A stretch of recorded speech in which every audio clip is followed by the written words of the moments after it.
Great. Good afternoon, everybody. It's really a privilege to be here. I'd like to congratulate the organizers of Decentralized 2018. It's really a fantastic conference and gathering. I'm really enjoying it.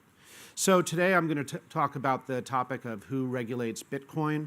It's a very broad topic, and in 15 minutes, we're not going to be able to do a deep dive into everything. But I actually believe, having worked on the government side and seen how some of this evolves, that there are some coherent themes that I think we can talk about some of those themes, and that you'll see, even as things are evolving after today's presentation, you'll be able to kind of locate them on a chessboard or map.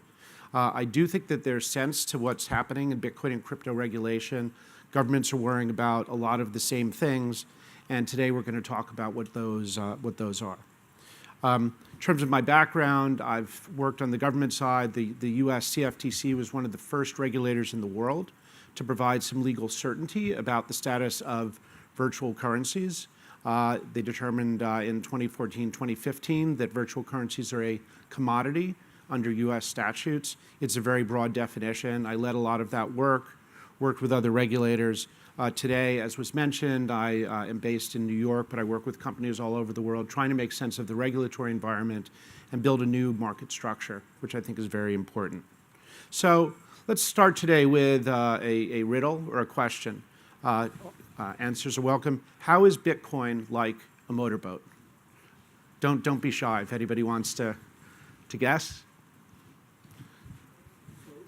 It floats. Okay, it floats. That's absolutely right. The value floats. Any other observations? Yes, lots of storms, a lot of volatility. It's a very stormy situation. You're happy when you buy it. You're happier when you sell it. That certainly is. Well, it's certainly true of boats. People say the happiest day is when you sell it. So, I think there's a lot of ways to approach this. It's liquid. It's kind of borderless. But for me, a very important moment was in 2013, 2014, when the U.S. government shut down the Silk Road enterprise and confiscated, a very large trove of Bitcoins. And what did the U.S. government do? It auctioned them off to the American people. Now, when the U.S. government seizes narcotics, they don't auction those off to the American people. When they confiscate, improper pornography, they don't auction that off. And to me, that was a real watershed moment. The fact that they auctioned this Bitcoin off to people said, this is something that the government views as legal. And in fact, not just the US, but the Bulgarians, the Australians have auctioned it off. In the US, it's still getting auctioned off. There have been about 8 Bitcoin auctions this year. It happens so frequently that it's not even a newsworthy event anymore. So that's something, it's legal, it's something respected by governments. So crypto assets, things like Bitcoin and others, what are they from a regulatory perspective? It's certainly understandable why people find it confusing, because each framework looks at it from a different lens. Even though these things are called cryptocurrencies, they're not actually currencies anywhere, except maybe Venezuela, because a currency is defined as something backed by a sovereign. They're viewed as payments. In fact, that's how a lot of kind of Bitcoin and cryptocurrency use cases got started. And then there's legal regimes associated with money service businesses. It's taxable. This is something governments care a lot about, although the tax treatment varies from country to country, even within member states in the EU and internationally. The CFTC found it to be a commodity. Transfers of value are covered under an international money laundering and counter-terrorist financing framework.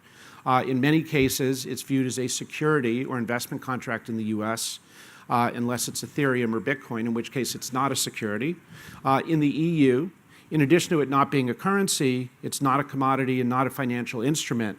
So, there's a variety of categorization around the world. You have some countries where they've kind of created a special bespoke category, like Malta, Abu Dhabi, Bermuda, and others are still in development. So these virtual currencies or digital programmable assets, there are a lot of different categories that they fall into. And in fact, depending which they are, there may be slightly different treatment. A cryptocurrency, which is kind of used for general payment, may be different from a platform. A security token, which is backed by assets, may be treated a little bit differently. Crypto fiat currencies, central bank digital currencies may fall under yet another category. So the regulatory framework is not one size fits all. but all of these are being recognized as categories by governments. So what are regulators focusing on? What are they worried about? Well, the nice thing about regulators, as I learned when I worked in government, is regulators publish a lot of things and authorities, so they actually are telling you what they're worried about. And some of these were really best expressed at the beginning of 2018 in a letter to the G20 that the governments, that the central banks and finance ministers of France and Germany said. First of all, the need for a common understanding on the nature of tokens. Just what are these things? We need a taxonomy, a definition, a classification. We know what other things are, but we don't know what these are. They change status, they break boundaries. Are they software? Are they data? Are they currencies? Are they commodities? Are they, what are they? Then there's a second concern that governments have, and this influences the regulatory approach, is to monitor the implications of the increasing exposure of these. These things got big. There was the big run-up in value. Was this going to, were a lot of people going to lose money? Was this going to impact market integrity? There's concerns about protecting potentially vulnerable investors, and then finally concern about money laundering and counter-terrorist financing. And if you just look at, whenever you read an article about anything that happens about regulation of cryptocurrencies, are they being shut down, is the government doing something new, these topics really just capsulated in these 4 points generally explain almost everything that's happening. Governments may be somewhere different along the spectrum, but these, I think, are the most important themes in understanding what's going on in regulation. Now, the regulators also see big opportunities. Financial inclusion, big speech by the IMF yesterday about financial inclusion, business development, and also self-sovereign identity. So there's a lot of areas of potential where these things are viewed as identified. But again, these are themes that will help you understand regulation wherever it's occurring, because these are the things that are front and center for the regulators. So in terms of the how and why of regulation, I think the area where I see the greatest convergence is around anti-money laundering and counter-terrorist financing. And there's an interesting paper came out from Europol a couple months ago. To me, kind of the gist of it was, hey, people are doing more money laundering with cash than they are with crypto. But, I mean, they're both very significant. And so the statistic that's quoted here in this slide is that of 100 billion pounds being estimated as laundered every year in Europe, only 3 to 4 billion is laundered in crypto, but that's still a lot, and governments around the world are focusing on that.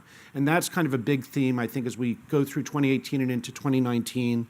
That work is being done, kind of the criminal and terrorist finance, kind of country by country. It'll be done typically by the Ministry of Finance and the Department of Justice or their equivalents. There's an international group called the Financial Action Task Force that's working globally. They just put out new guidance. They're going to have new standards by June, and then those are applied on a country-by-country basis. But this is something governments are worried about, and I think for businesses in this space, this is kind of a core theme, and this is here to stay. Whether or not you think it's appropriate, you say, well, other software, other consumer products aren't necessarily subject to AML KYC at this level. That is going to be a defining constant characteristic for these types of assets. There was a study that this FATF group did recently of the status, what are different countries doing. About half of the G20 are preparing laws or regulations. The others have something in place. But my expectation will be over the next year that will be throughout the G20 and even broader than that. The next common theme is taxes. This started to come to government's attention in 2013 and 2014. People buy something, it goes up in value. How do you pay taxes on it? Now, this is something, there is not a consistent treatment of this. The only thing that's consistent is that governments are trying to deal with this, but they are dealing with it in different ways. France recently announced that it's going to propose a 20% capital gain tax. I heard from one of the exhibitors at this show here today that they raised an ICO, and there's a lack of clarity about whether the proceeds that they received in that ICO, are those capital gains? Is that just capital? Is that just ordinary corporate income they need to pay tax on? These kinds of things will need to get clarified. If I want to spend, a small amount of Bitcoin or another currency because I'm buying something in a coffee shop, is there going to be a gain or loss on that transaction, or is there going to be some de minimis exemption? But figuring out a tax treatment for that, for companies that are focused on the crypto business and for companies that are not, and for ordinary retail individuals. This is something that governments around the world are thinking about, and it's, again, thematically a very important thing to see. And some of these products, airdrops, forks, these are pretty novel compared to other types of products and taxable assets. So the governments are really trying to figure those out alongside the rest of us, frankly. But I think that the key thing is, if you're in these businesses, taxes, paying your taxes, complying with AML, know your customer procedures, that's going to be part of the landscape going forward, even if the kind of initial themes or drivers around cryptocurrencies were sort of anti a lot of this government stuff. Consumer protection is a really important issue. There's concern about vulnerable consumers losing money. Now, in many countries, the way that cryptocurrency businesses started was as a better payment system. And typically the way those businesses are regulated, it's just to make sure, is the company going to rip grandma off? Do they at least have some financial reserves? Typically, money service business licensing doesn't include surveillance like an exchange would have. So, the initial kind of supervision for trading platforms was fairly light because it came from the consumer protection side. So, what's happening is that consumer protection is there and it's part of the landscape, but it's generally not as strong as the types of laws we see in financial services. It's not that they aren't there. But in jurisdictions like the European Union today, where cryptocurrencies, generally speaking, and crypto assets and tokens are generally not a security, not a financial instrument, not a commodity, the only recourse against fraudulent activity that somebody may have under current law is under consumer law. So that's a part of it. It can't be ignored. But those protections are typically not as robust as those seen in financial services, particularly for retail financial services. So that's an area that I expect to see evolving over the next little while. The trading of cryptocurrencies, the landscape for that one's also rapidly evolving. The US, I think, is going particularly quickly, partly because we have an extremely broad definition of what is a security. The definition of an investment contract is very, very broad.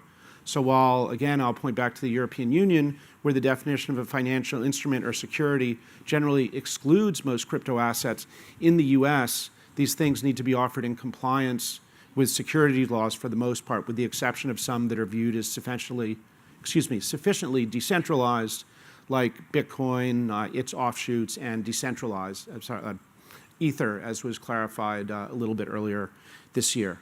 Other countries are developing bespoke virtual currency business frameworks, and I expect to see more of that. Malta, Bermuda, Abu Dhabi, Gibraltar are among those providing specific frameworks for virtual currencies. Japan is actually leading the world. They're the first to give specific authority to their financial market regulator to market cash or spot trading of cryptocurrencies. They have now just authorized the first self-regulatory organization, which gives these trading platforms authority to and the requirement to police themselves. So this is also a very, very important element of kind of the trends in the landscape going forward. But in most countries, the financial regulator does not have authority to regulate spot market trading. So there's very limited recourse. So that's the thing that governments are worried about, but most of them don't actually have authority to do anything about it yet. So I would say, kind of looking at what regulators do, are regulators pro-cryptocurrency? Are they anti-cryptocurrency? Are they pro-Bitcoin? Are they anti-Ethereum? How do they feel about Ripple? It's a balancing act. They're balancing missions. The regulators generally, for example, in the case of the US SEC, their jobs are to promote capital formation, promote access to markets, but also they're anti-fraud, they're anti-cybercrime. So they're trying to do all of these things at once. And I do think that the arc of regulation is moving there, but sometimes you'll read and it seems like it's like the seesaw, but in fact, sometimes it's like a four-way seesaw. Is it up, is it down, or is it just going around in a circle? So my outlook on cryptocurrency regulation, I'm generally optimistic about it. I think that we will continue to see greater legal certainty.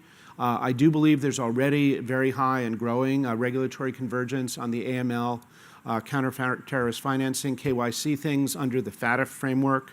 I think decentralized platforms will get increasing focus. We've already seen the SEC in the US just crack down on Ether Delta just within the last 10 days. I think there will be a winding road ahead. We're just at the beginning stages of institutional adoption, but I'm optimistic. I think there will be greater regulatory certainty, and that will help the spread and evolution of these power innovative instruments. And with that, I'd like to thank you for your attention. I'm happy to take some questions.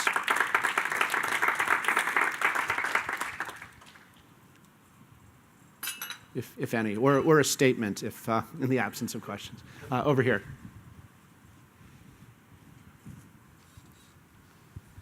Hi, Jonathan Gale from Blockchain Advisory. Would you say that the SEC went after Ether Delta because Ether Delta is not fully decentralized? I mean, if you're talking about a platform that is fully and completely decentralized, again, who would you go after? In the case of Ether Delta, I believe that the order books are centralized, at least the management of order books. So in the case of a fully decentralized exchange, can there be any action against it if it's purely run on technology? Thanks. Yeah, that's a great question about decentralized exchanges. So, I think, it was an easier one for them to go after for a couple of reasons. First of all, because it had been offered to U.S. persons, it was clearly available, and although they didn't specify which tokens that were securities that were offered, it was very clear that it had been made available to U.S. persons, and they could also point to a single person who controlled the software, could change it, who unleashed the smart contracts. So, I think that the question you're positing is, what about in the next case if there's not a person who did that, if somebody just sets up a smart contract that does it by itself, and it kind of trips over the U.S. because U.S. persons can access it, but there's nobody who they can go after. So I think that will be, a challenge. I think what the SEC, if you look at the way they handled that, or when they went after the DAO, they were actually able to identify people who were behind it and who set it in motion, kind of like a demiurge, headed towards U.S. retail investors. CFTC Commissioner Quintenz just gave a speech in Dubai about predictive markets and suggesting that maybe it is the developer of the smart contract in the absence of somebody else who needs to be held responsible. But I think this is a question that regulators will be looking at in 2019. Other questions? I think back there.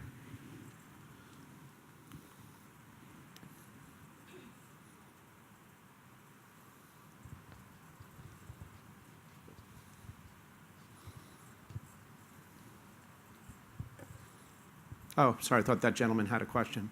All right, over here. This lady here.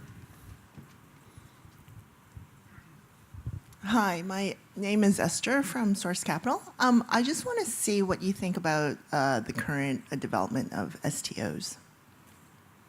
Like for there's regulation, happening all over the world, but I just want to see what your opinion is. Yeah, sure. That's a great question. And STOs, so securitized token offerings. But I think conceptually, this term, it's a step beyond what people were calling ICOs last year or earlier this year, and it's the idea that there is, I think it encompasses a couple of things. One is that it's an acknowledgement by the sponsor of the offering or the platform that's offering it that this thing is a security and will be done within the securities laws of whatever the jurisdiction is. And in the U.S., which is where I'm most familiar with the securities laws, I sort of tell clients sometimes, there are many paths to the Buddha. And what I mean by that, at least in that context, is there are in fact a lot of different ways you can sell securities that comply with securities laws to accredited investors, via crowdfunding, just for smaller investors. And I think that STOs are just at the beginning of unlocking some of the powerful potential of this for fractionalized interests in real estate and in art, in other sorts of illiquid assets or other pools of value. So I think it's an example of people using the some of the new innovation, blending it with existing kind of clear pathways for capital raising and capital formation, and I think that's just getting going. I'm very excited about it. Do we have time for one more? Anybody else? This gentleman here? Yeah. Oh, there's here and then in the back. Yes. So most of your talk was focused on United States regulation, and it's true that the world is looking to the US for guidance, but when it comes to the US themselves, it's quite a problematic area because regulation is really fragmented, and each regulatory body perceives fintech and blockchain in their own interests. So there's a lot of conflicting. I think there's 5 or 6 different regulatory bodies that are perceiving blockchain specifically differently and trying to regulate it in their own way. And there's no common ground. So by the time the US solves this, I don't know if other countries will be able to do it a little faster.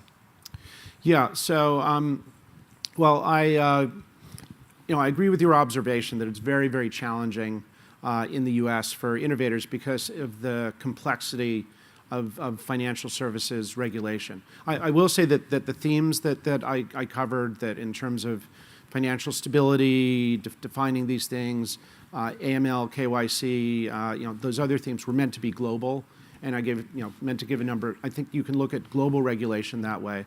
I think in the U.S., it's very hard because you've got 3 different bank just at a federal level, 3 different bank regulators, 50 different state bank regulators, securities, commodities. I do see an enormous amount of effort by the regulators to collaborate with one another. And having been in a senior role at the CFTC, I saw situations where people kind of talked about collaborating but weren't. And I think this is a situation where they really are collaborating and trying to provide clarity amongst themselves and checking with each other before they say something, and they're using bodies like the FSOC, the Financial Stability Oversight Council, which is actually for its purpose to coordinate activity among regulators. So I think they're trying, and they really can't go beyond their statutes. So this is something that maybe Congress, if they wanted to change it, would have to adjust. I think we had one last one in the back there.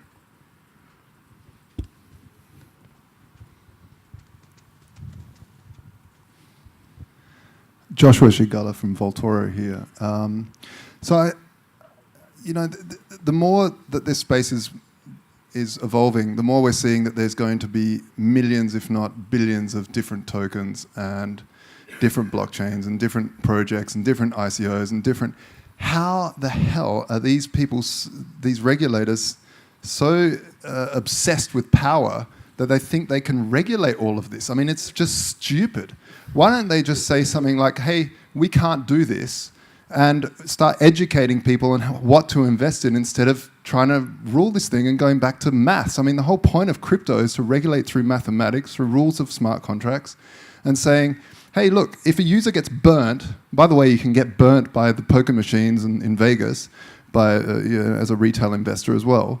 And, why? When are they going to realize that this is far too big for them to do anything, and that it's hurting the US people because they aren't able to invest in some of this, Web 4.0 infrastructure that's being built right now? Yeah.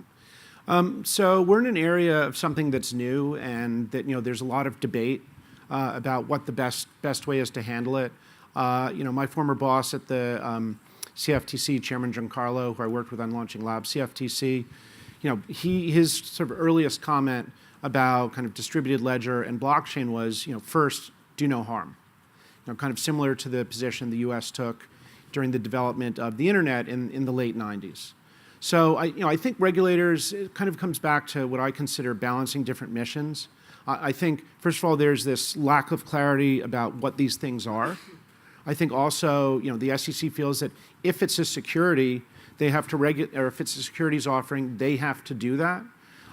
So I think partly it may be up to legislatures to provide greater legal clarity. I'm hopeful that we'll have a day when, I think a lot of the impulse was to get these things into the hands of individual, just individual retail individuals who build the value of these networks and change the models. So I think that's going to take a little time, and I think a lot of people like yourself are going to be frustrated while we're getting there. Okay. Again, thank you very much. It's really a pleasure. for